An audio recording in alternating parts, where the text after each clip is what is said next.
Hello and welcome to Adventures in Theater History, where we bring you the best stories from the deep and fascinating history of theater in the city of Philadelphia. I'm your host, Peter Schmitz, and our theme music is by Christopher Mark Colucci.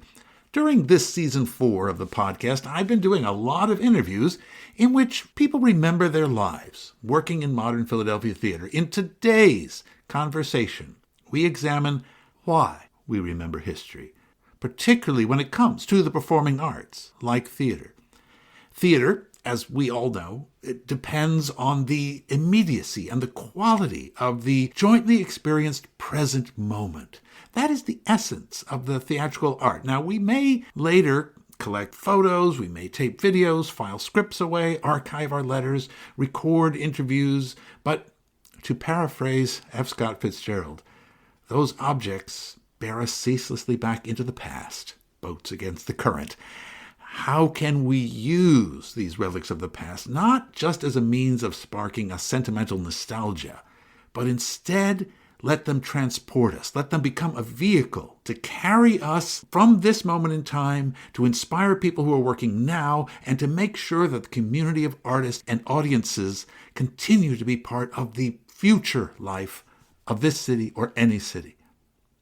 Well, the other day, I was back at the University of Pennsylvania's Van Pelt Library in West Philadelphia, specifically at the Kislak Center for Rare Books and Manuscripts. I was there to revisit and review several boxes of archival material. These boxes held material about the Hedgerow Theater Company during the 1920s and 30s. Now, as before, when I visited the Kislak, I was ushered in through the special gleaming glass doors, and then I left my bag and my ID in their special places at the entrance, and then, equipped only with my phone, my camera, and my laptop, I started happily rummaging through the old photos, letters, and theater programs, each in their own carefully collated folders. But this wasn't the only purpose of my trip to the Kislak Center. I was also there to meet Chris Lippa. Chris Lippa works in the Van Pelt Library, usually at his desk deep in the basement, photographing, digitizing, and preserving items from the collection. But that day, Chris came up to the 6th floor because we had arranged to meet, and he had special material he wanted to show me about his father, the late Louis Lippa, Philadelphia playwright and actor. Chris and I talked for an hour in the center's conference room under the supervision only of a white plaster bust of the great British actor Henry Irving, which was placed there in the window. And I believe that bust was originally part of the collection of the great Shakespearean scholar Horace Howard Furness. Anyway, Chris and I talked about his dad and about Chris's own fascinating project to protect and preserve Philadelphia's theater history. You'll hear about it in a minute. Now, I did have a microphone on that day, recording our conversation, but when I got home and listened to what I had recorded of our rather quiet and low voices, because after all, we were in a library, it just didn't have the active and lively quality necessary for a good podcast episode. So I put that aside and I followed up with Chris and I recorded a further conversation with him over Zoom. Here it is.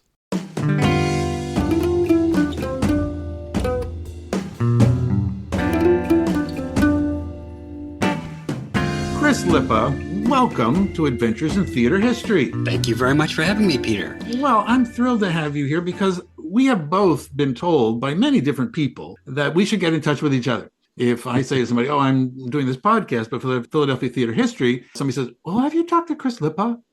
And I go, no, I haven't, but I'm going to, because we're both working on the same project from different directions. And we happened to run into each other earlier this summer. There was a 50th anniversary party at People's Light and Theater out in Malvern. We were both sitting under the tent. The rain was coming. We got rained out. But I managed to strike up a conversation with you, and then we got in touch afterwards. So tell us a bit about yourself. And why were you sitting in that tent at People's Light and Theater back in mid-August? What brought you there? Oh, well, People's Light and Theater Company is really a home for me. I always remember it and think of it as a home. My father was playwright in residence there. Louis Lippa was for a long time, not to mention he directed a lot of shows and he was in plenty of shows as well. But my mother was working in theater administration, and as soon as she met my father at Hedgerow Theater in 1967, they were just a pair and they were inseparable. So when we were in Illinois at the Theater of Western Springs, she was working in the office there. And when we began with People's Light Theater Company, she was in the office. She was in the farmhouse before it was the farmhouse now. I remember we had to go up some spiral stairs. People's Light, it's just, I have this memory, maybe a slight memory of Strode's Mill, but I definitely remember our time in Yellow Springs. And that was back in the mid and late 70s.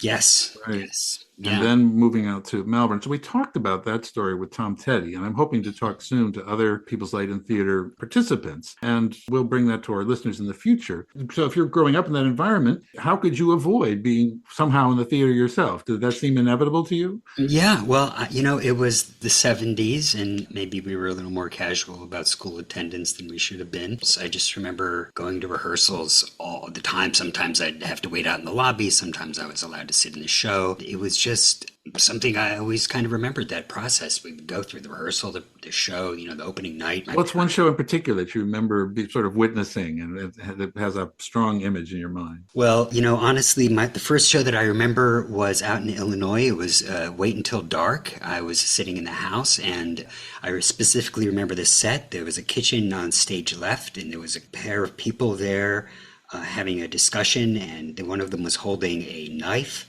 and fork and gesturing with the knife and fork. And then the rehearsal ended. My father called everybody over for notes, and they sat kind of house left there going over notes. And I went up onto the stage and I picked up this knife and fork, and it just blew my mind that a minute ago this knife and fork was in a whole different world. And like now I'm with this knife and fork. I feel like I was. And then I went upstage and I opened this door upstage. It's supposedly led out to New York City, but there was just some guy there with a blue clip light smoking a cigarette, setting up the props. The first show that I remember being in, it was in 78, I think it was. It was Peter Pan. Yeah, with Tom Teddy as Captain Hook. And what were you doing? Were you one of the Lost Boys? I was one of the Lost Boys. Yep, and I was the only one that could write. It was kind of, we all had our middle characters, right. We formed, and it was great. I was with, I don't remember, maybe 8 others, but Tom Teddy, like I said, was Hook, and there was just Marcia. I mean, so many early. Kathy McNeil played Peter Pan, and it was in the round there out in Yellow Springs, and it was great. And I guess when I was 12, I started tearing tickets, and I think by 14 or maybe I was 15 or 16, some of the early new play festivals there, which were great.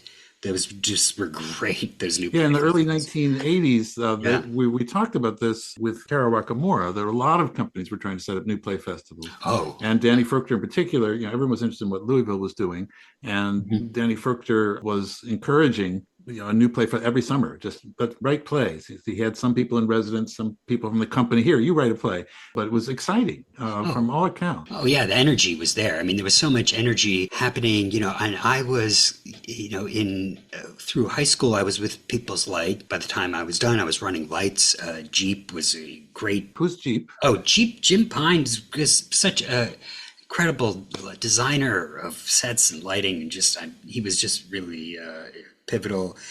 And so that you started by sort of seeing your dad working on stages, directing and writing and acting, and you did a little acting yourself as a kid, but somehow you get more interested in that guy back behind the scenes smoking the cigarette in the blue light. You're becoming that guy who you got interested in working from the technical aspects, being one of the guys in the booth. Am I right? You wanted to do that? Yeah. I think maybe it suited my personality more. I sort of just like to be backstage.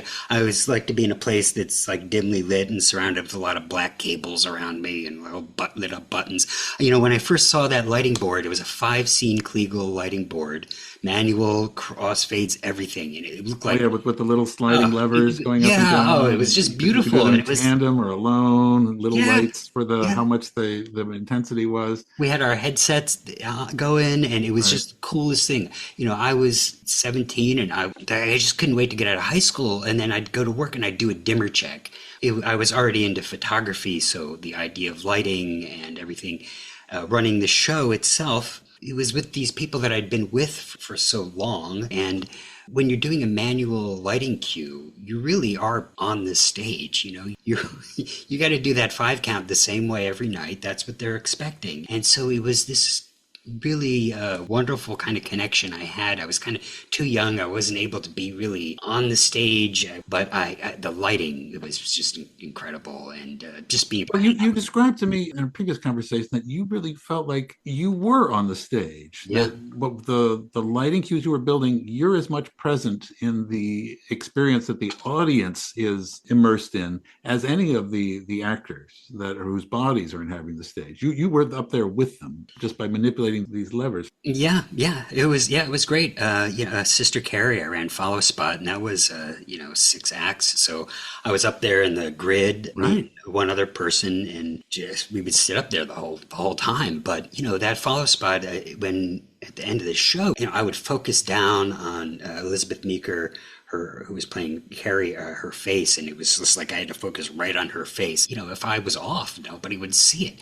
So, I didn't really think of it at the time, or I didn't realize it at the time, what an interesting connection you have when you're running a show. So much happens that you don't see, whoever's designing the costumes and the set and the people that are in the box office, getting the tickets to the people to sit in the seats. There's just so much going on. And so it was really like being in a kind of this great mechanism,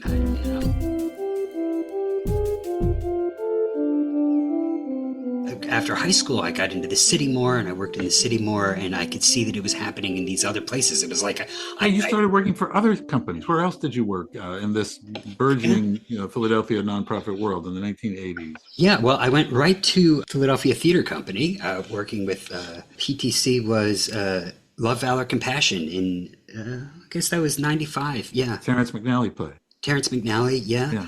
The Wilma, I worked on Road, which was just a great show to work on there. Right, the Jim Cartwright play. We talked about that with Bonka. Oh, and I did with Mark Lord and Potlatch. We did Nothing at Eastern State Penitentiary, which was Texts from Nothing by Beckett, which I don't know what it was like to see it, but it was incredible to be in it. Well, tell me about it, because I'm going to talk with Mark Lord in the future. So tell me about your experience of working on this show. Yeah, it was just great. That was just that was unlike any other production I'd worked on. Right, but by the late 90s, there's the Pig Iron Company, and there's the Whit McLaughlin's company, and the Mark Lord's company. A lot of more cutting edge and experimental. Greg Giovanni. Yeah, Greg Giovanni. And the Big Mess Orchestra. Big Mess, yes, right. Yeah, right. So there's the 90s into the early 2000s. Very exciting time in terms of switching from sort of the basic repertory company mode, which so much of the nonprofit had been, into things that were really pushing the edge of what the theatrical experience was. And I think really, and the beginning of the Fringe Festival really cements that.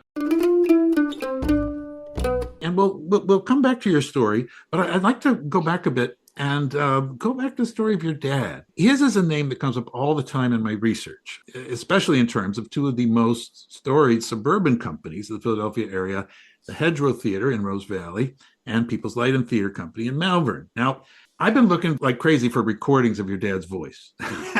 And so far I haven't found any, but his voice comes very clearly. It's still on the page because there is a fantastic printed interview by a Professor B.J. Burton in her 2015 book, The Philadelphia Connection, Conversations with Playwrights. And in this book, she interviews about a dozen or so Philadelphia area playwrights of that, including she talks to Michael Hollinger, she talks to Seth Rosen. But I'm really struck by her chapter where she interviewed your dad.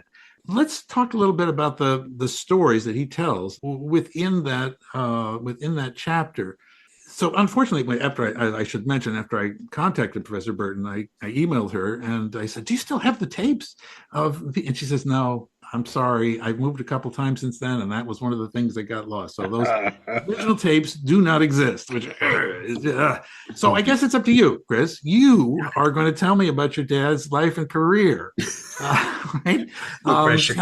No pressure. Yeah, justify your dad's life to me. Yeah. But he comes out of Temple University, and he wanted to be involved in the theater. And after he graduates from Temple, I think with a degree in journalism, he decides to audition for the Hedgerow Theater, which at that time Jasper Dieter and Rose Shulman were still basically running the place. They had already started, I believe, to do some shows at the Academy of Music in the lobby there, with the thing which would financially eventually destroy the theater. But he auditions for them, and they say, "You can be an apprentice." And that wasn't a great gift. Like, he wasn't getting any money for that. I assume he was still living at home. But tell me how your dad, where he came from. What was he doing in the Philadelphia theater world in the first place? Well, He's born in Rochester, so he doesn't so come from yeah, so he was born in Rochester, and the things that I think propelled him into theater are, of course, the things that he wrote about all through theater, which was the closeness of his family and growing up in an immigrant community, and that the dynamics of that family and that community, but also the second thing being his own interest in politics by extension of his father's extreme interest in politics. Your grandfather was a labor organizer. A labor organizer, and it's very politically active. He left Italy as Mussolini's black shirts were coming up, couldn't stand it there. Came to America and Philadelphia to make a better life, and he never shied away from standing up for what he thought was right. And in fact, apparently your dad's earliest memory is of seeing his father, going with his mother to visit his father, and he says, "I just remember he's behind a screen," and it wasn't until later that he realized he was visiting his dad in prison. That he'd been arrested for labor organizing, and the reason he was standing up was because why?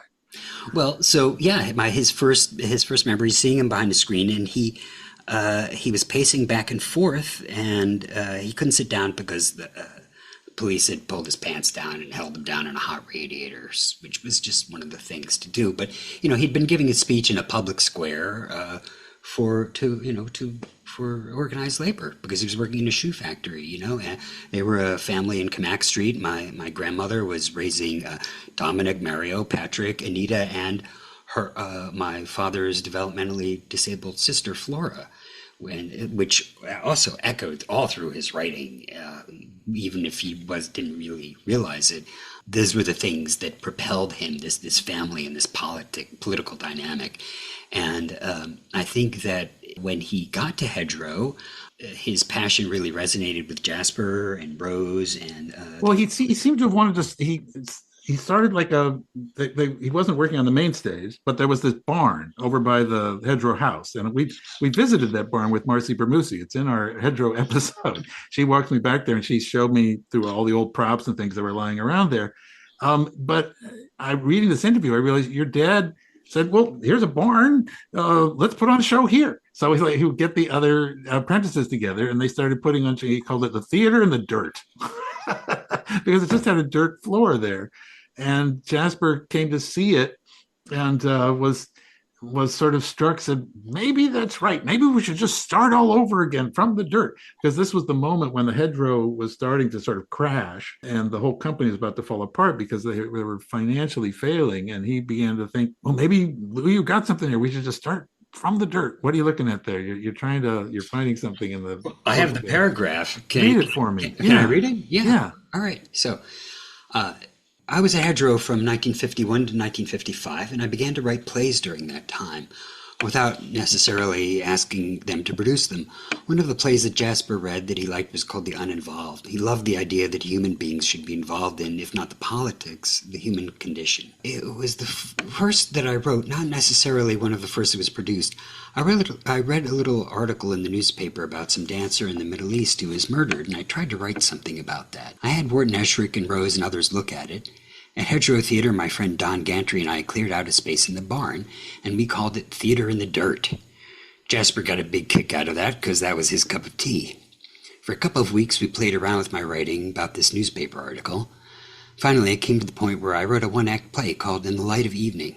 Rose liked it, and I said, "Can we put it on and not charge anybody anything, just as a kind of a workshop?" She thought it was a good idea. The result was that In the Light of the Evening was my very first play actually produced on the stage. People heard about it, and they came and they liked it. I was shocked. Hedgerow eventually closed, I believe in 1955 or 56. I'd been writing a play with my friend Don called A House Remembered. The original title was A House Remembered is Never Dark, much more poetic. However, in New York, they thought A House Remembered would be better. I managed to raise a few bucks to rent the Hedgerow Theater. Don and I intended to put this play on. So we paid our rent, we opened the theater, we put on the play, and we received an excellent review, and people came. Out of that, we got somebody who had seen it to put up some money and somebody else to put in some money, and we had enough money to maybe go to New York with it. So I moved to New York. Wow. Well, and he talks about how he works in the off-Broadway world. The House Remembered is staged. He gets a job in the classic off-Broadway show of the 1950s. He gets a job in Three Penny Opera. Yeah. He gets a job playing one of the cops. Right. So that was a place where a lot of people got their start. They didn't pay a lot. I used to know an actor named Bill Duell, who was playing one of the gangster characters, and that was his starting job in the theater. And in the interview, your dad says he was playing a cop. He didn't have a lot to say, but he was his job to bring Lotte Lenya, who was playing pirate Jenny, or Jenny Diver, I guess, onto the stage for her big number. And he was just terrified of her. He didn't want to speak to her. She was in the mood. She was in the moment. She was a great figure of the theater. And he's like, I'll just walk. I won't look her in the eye. Yeah. So he's at that beginning period in his life, but he gets his play, A House Remembered, is produced. It gets well reviewed. And he puts on a couple other plays at various playhouses. And he gets sometimes a good review, sometimes not a good review, but he doesn't feel the same sense of community that he had at Hedgerow. He feels like there was the off-Broadway movement was interesting, but it wasn't creating a community of actors that he felt in touch with in a way as a playwright that he could feel at home there. So he comes back to Philadelphia. Yeah, he had two more shows there in New York that I'm sure of. Seven at Dawn and one called The Breaking Wall with the and he wins the Obie Award. Libby Dukakis was in that one. He wins one of the first Obie Awards. Yeah, he won an Obie. 1957 best new play.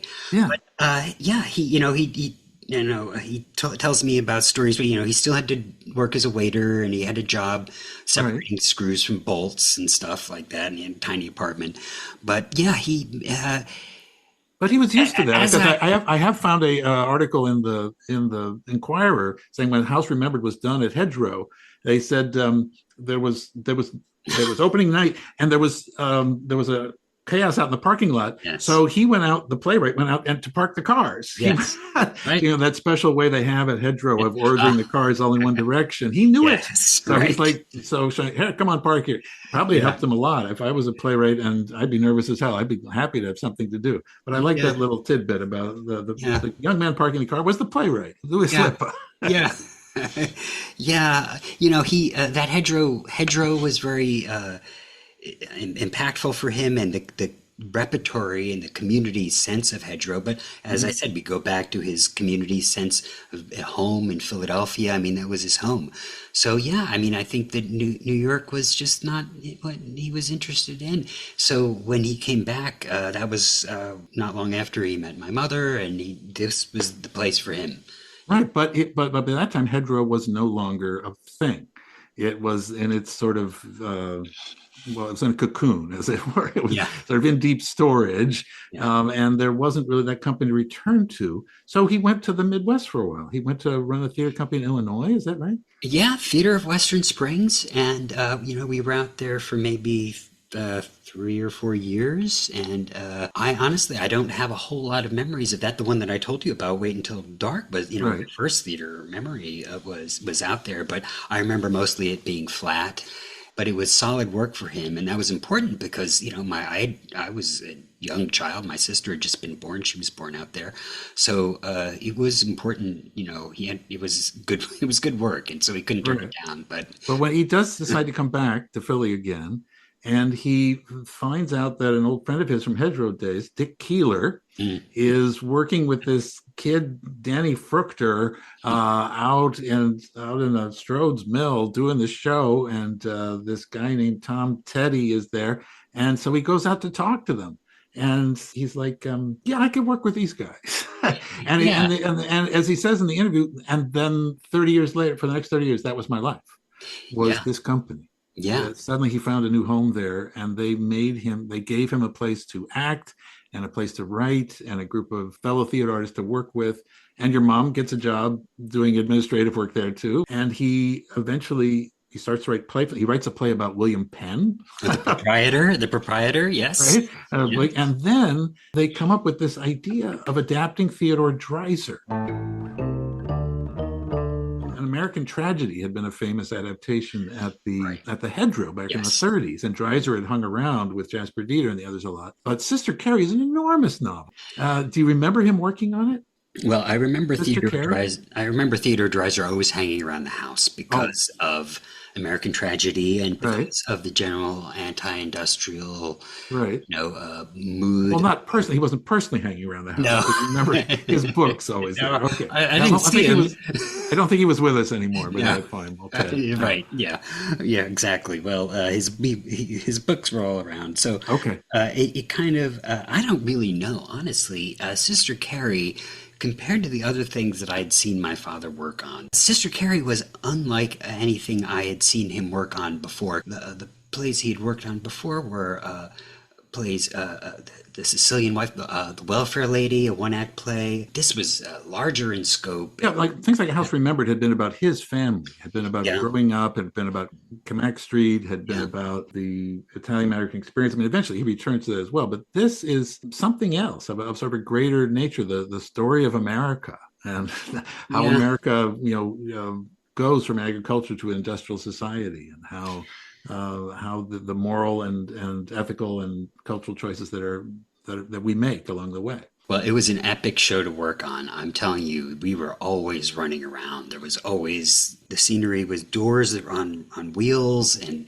there was just always so much to do. It was like, it was a big production. And What was your role in it? What were you, besides you were running the lights, right? yeah, You I was running follow spot, but Yeah. at intermission, I'd run down and move, scenery around, or yeah.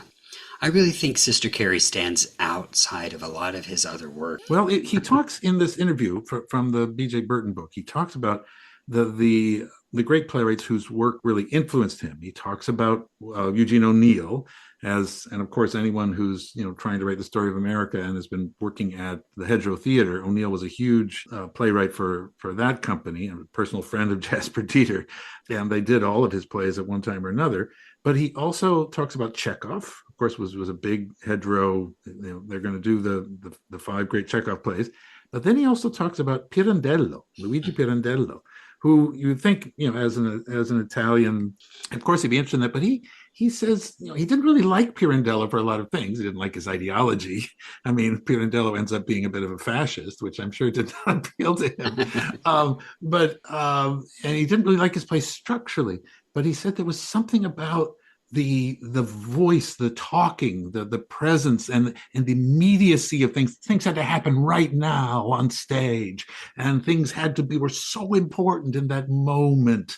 And Pirandello's plays are infused with that passionate intensity and that immediacy that it really appealed to him. Yeah, I think that appealed to him because that recalled conversations around the table with his Italian family, which whenever I was there, and if you've been to a Feast of the Seven Fishes, there's a lot of conversation. It's very dynamic and out and moving and full of action. So I think that may have reminded him of that. And it was also, it's fun and creative, and maybe he kind of got away from some of his more Sign of the Lizard work,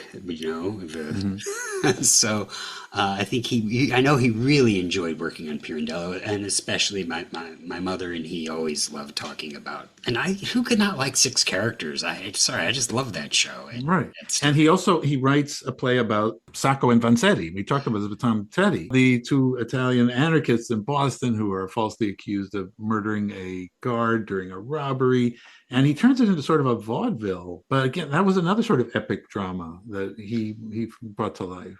Yeah, that was that was one of my favorites. That he really nailed that one. saw the situation as being so extreme, sometimes it just becomes absurd. How can it be anything but vaudevillian? I mean, what were these guys thinking? It must have seemed... Tom and Steve did, and Ken, they just did incredible work. All the work that was done on that show, I just remember, I think I saw it twice, and it was just captivating.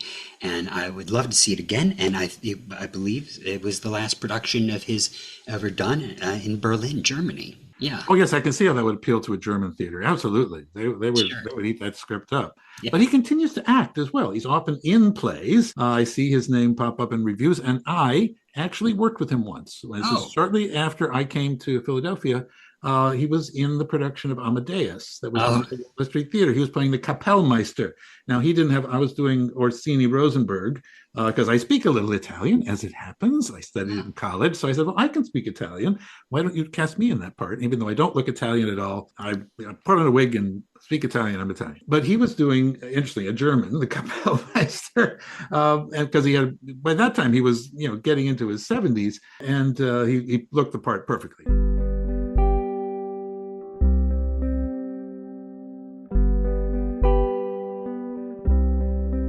But for that, in 2004, he receives a Lifetime Award at the Barrymore Award, so a Lifetime Achievement Award. And so a Lifetime Achievement Award must be sort of a mixed feeling. I mean, it's very gratifying when someone says, here's your Lifetime Achievement Award, and you're like, so this is over? Yeah, is that my cue? Lifetime? Is that, yes, I make a big speech and exit? You have a copy of the speech they made. Again, I would love to have a copy of him reading this, but I don't think one exists. So if I could ask you to read this speech. So he knows ahead of time that he's going to get this award. That's how these Lifetime Achievement things does. He's one of the main attractions towards the end of the ceremony. They say, and now a special award to Louis Lippa, who has been involved in Philadelphia theater, but by that point for the last 50 years. And he gives this very moving speech. And I'd love it Chris, if you could read this for us in the way that he said it that night. I'd love to. I'd love to. My sister Anita and my mother Nancy and I were so proud of him. Here are a few remarks. This Lifetime Achievement, as we all should at some time or other, ask that overwhelming question, have I had the experience but missed the meaning? Probably. Anyway, I wouldn't presume to know the meaning of my life in theater. I just hope that it's been as meaningful an achievement as this award suggests. The journey has been worth the hardships most of us have experienced who have decided to make work in the theater a way of life. It's somewhat easier now for those of us who've chosen to stay in the area, easier than what it was before the Philadelphia theater renaissance began. Not many of you seated here remember the early days of theaters like the Cheltenham Playhouse, crowded into the corner of an art center, or the Philadelphia Company, or the Drama Guild, or a very brave little theater called the Manning Street Playhouse. Out in the suburbs, the Hedgerow Theater, after its founders passed on, never gave up trying to find a new identity. Still further out, the People's Light and Theater Company, 30 years ago, was a postage stamp at the end of a short corridor. On summer evenings, you could hear the cows lowing in a nearby pasture. The Walnut Street Theater was an old building. The Arden was at best a gleam in somebody's eye. One day, 2 recently arrived Czechs came to People's Light with the idea of producing a stage version of Orwell's Animal Farm. I think they forgot to get the rights, so all of my shouting at the audition came to nothing. Today, the Wilm is one of our area's most creatively innovative theaters with its name in crooked letters on its marquee. We've come a long way, and we have many nearly forgotten pioneers to thank. Sid Bloom, Bob Headley, Mark Conti, Joe Offrey, Dick Keeler, Doug Wing, and so many others who set the stage for our entrances.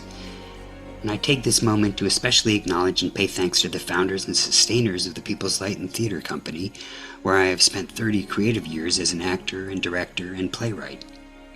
And I thank those on the Barrymore Committee who have considered that I deserve this Lifetime Achievement Award. Finally, to all of you here tonight, I extend my deepest admiration. Thank you. Oh, well, that's fair. And so you were in the audience that night. You remember him giving that speech. I was. He was wearing a tuxedo. Yeah. It was something I'm sure he didn't put on often. So no, I was not. That was not his usual style of dress. He wasn't didn't usually write wearing a tuxedo. No, okay. So thank you so much for doing it. That was lovely. But let's get back to your project. You, as you mentioned, you are a photographer as well, and your interest in photography brought you eventually to a position at the Library of the University of Pennsylvania, where you found out that they were scanning and photographing rare and delicate documents in order to digitize them.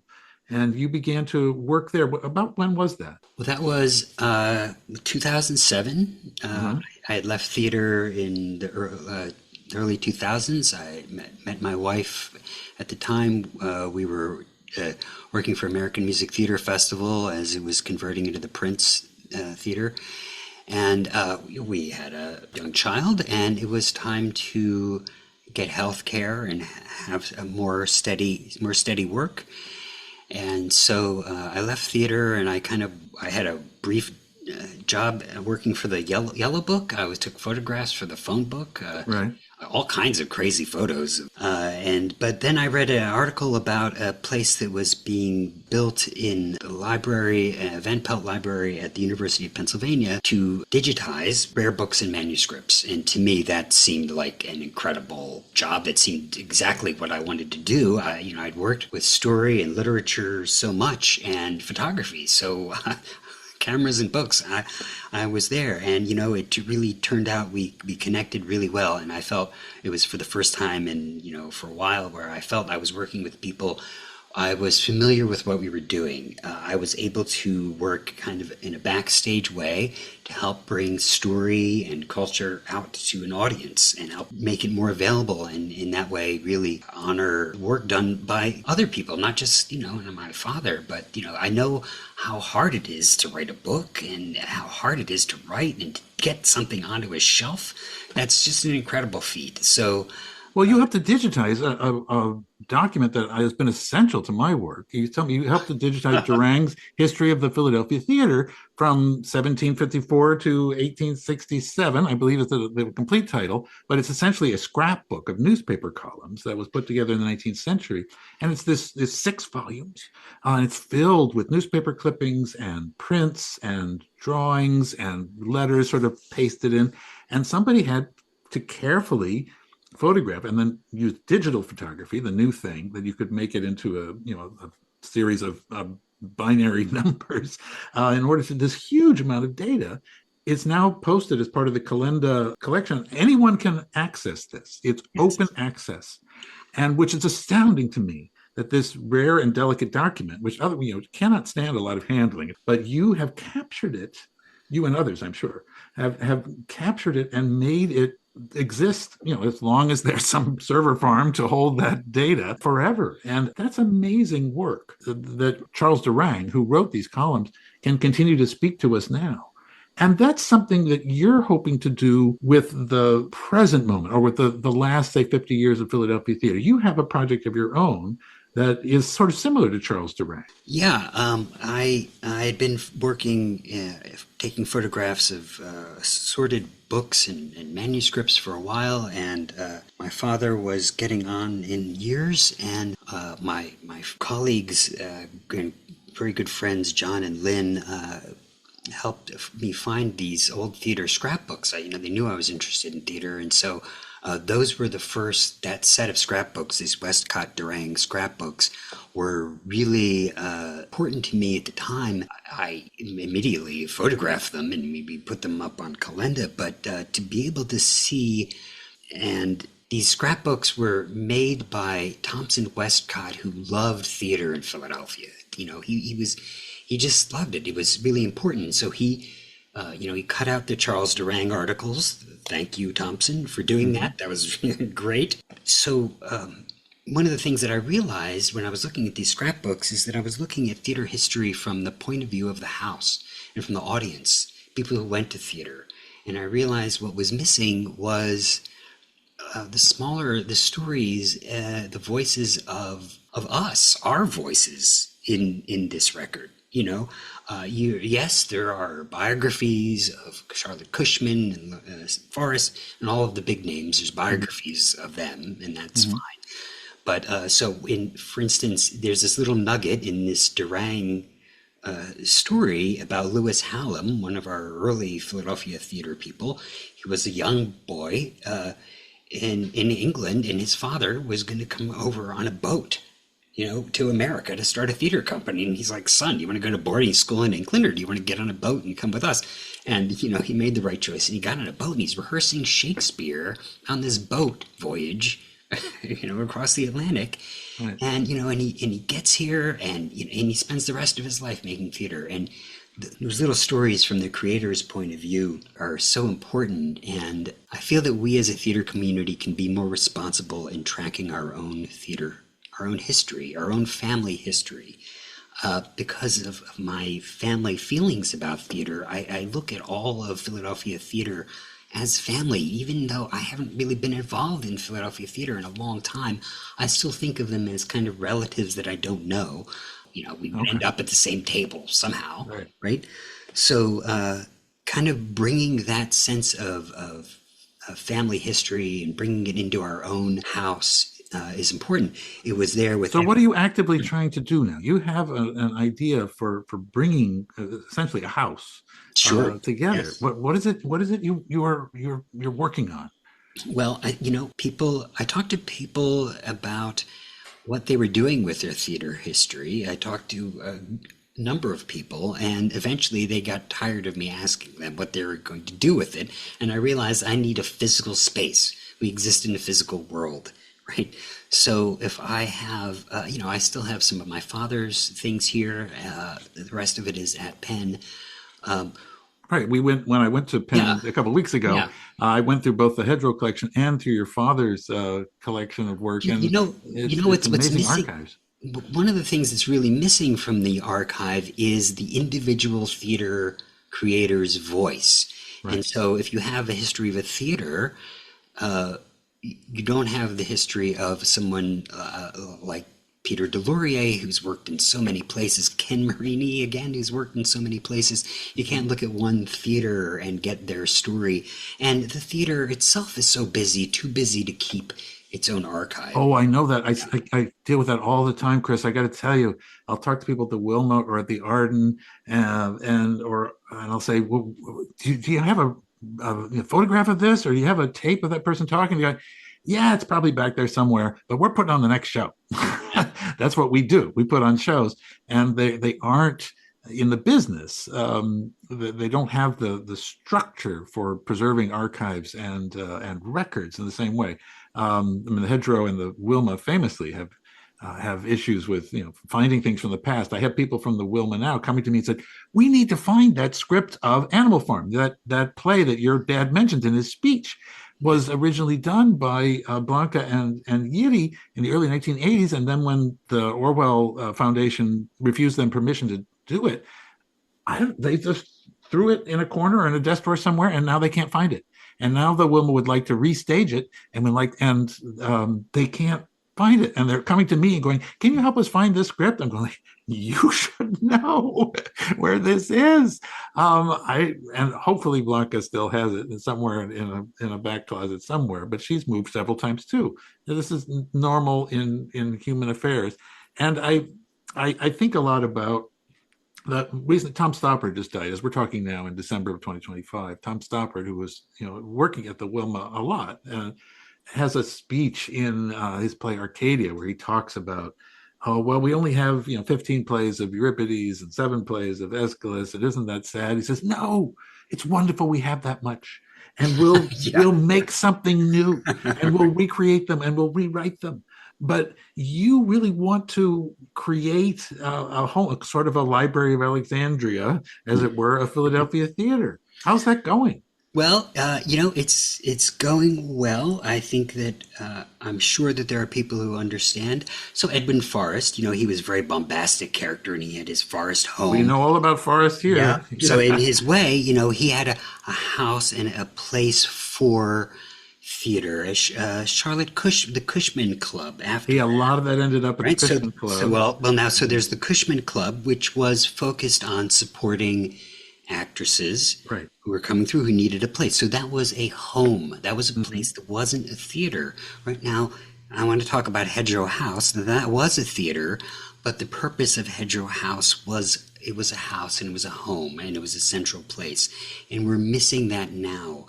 The place that I'm building, I call it a house remembered, after my father's play, which was originally called A House Remembered Is Never Dark.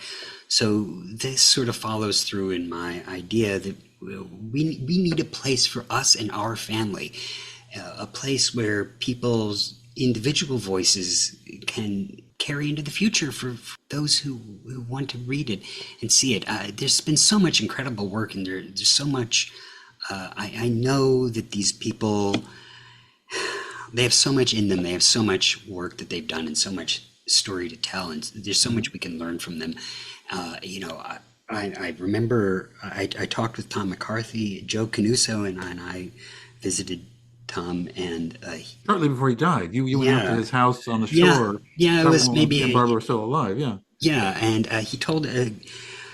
Unfortunately, that recording, I don't have it, but I remember the travel with Joe, which is in itself a great memory. But we know Joe here. We like his story. Yeah, one of the things Tom said that I remember was he was standing off stage with Doug Wing, and I think Doug had been diagnosed at the time, and Doug turns to Tom and he said, "I'm going to miss the work," and the work, it's so hard, but it's what you do. It's just, it's great. It's like magic, really, working on a show. So, well, Chris, I'm hoping that in the future, you and I can both, in our respective projects, can continue to talk and collaborate and to save people's voices, to save those moments of the past in order to make them more present in the future. We're working on an art form that only exists in the present moment. There's only now. A play that A House Remembered is in the past, but as your father, I think, talks about in his play, every time you remember something, you bring it into the present. Your mind recycles it, brings it, makes a new memory, and recreates that memory and reshapes it. And so, as he says, A House Remembered and is never dark, because we're working on it. You're going to read something additional for us. What do you have there? Well, these are the playwright's notes for A Stone House, which he later retitled The Loyalist, which is about his father and mother and his developmentally disabled sister, Flora. So this was, a very important subject for him, and it's my favorite play of his. But he begins these playwright's notes with, "A House Remembered Is Never Dark. It's true, memory plays tricks on us, or rather we play tricks with our memories. We decide which of them will live and which of them will die.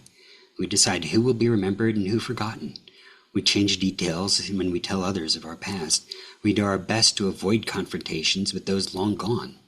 We remember what we want to remember."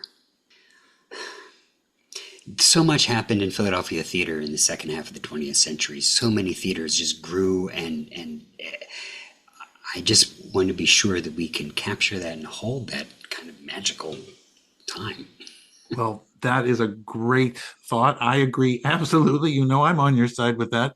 And Chris Lippa, thank you so much for speaking with us today and for coming on Adventures in Theater History. This has been a marvelous conversation, and I'm so glad to talk about your dad and about your own work and about bringing the past into the present, as we do when we remember the house. It will never be dark. I think if we can do our job right, the house will never be dark, Chris. Thank you for the work you're doing, Peter. It's great stuff, and I'm glad that we're working together. This is great. Absolutely. All right. Take it easy. I hope to talk again in the future. You too. Right. Ciao. Bye-bye.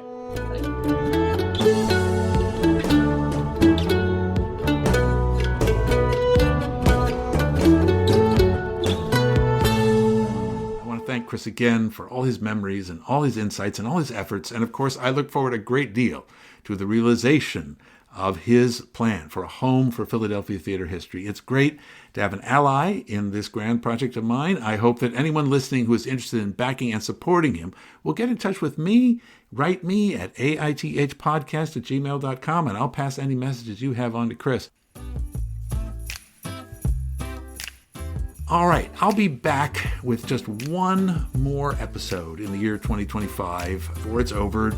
Due to scheduling issues, by the way, the episode that I had planned about the founding of the Arden Theater Company has been delayed somewhat, but it is coming early in the year 2026. I have a delightful special holiday guest episode for you instead. The actor Brian Anthony Wilson, he of the deep voice and the delightful laugh, star of stage and screen, will be here to regale us with tales from his own long career in Philadelphia theater, and will especially tell us about his quest to appear in every single one of the plays of August Wilson. For those of you who might be looking for last-minute Christmas gifts, well, my book, Adventures in Theater History, is available at bookstores and I know for a fact at all online retailers. Look for a link on our website, www.aithpodcast.com. But of course, another great gift idea is to give someone you love the gift of theater. Buy a subscription to a local theater company, put the announcement in a little envelope and leave it under the tree, or you can support us on Patreon. There's an idea. The link is right here in the episode notes. And again, for just a few dollars a month, a delightfully small sum, you can obtain bonus episodes every month and additional benefits. I would appreciate it so very much. And I am Peter Schmitz, speaking to you from our grand studio ballroom high atop the Tower of Theater History. As you can hear in the background, we're getting ready for the annual holiday party around here. And if you look out your window and look up, no doubt you can see our special spotlight beacon shining a message of hope and holiday cheer right out into the night sky above the Delaware River. Thank you all for listening today and for coming along on another adventure in theater history, Philadelphia.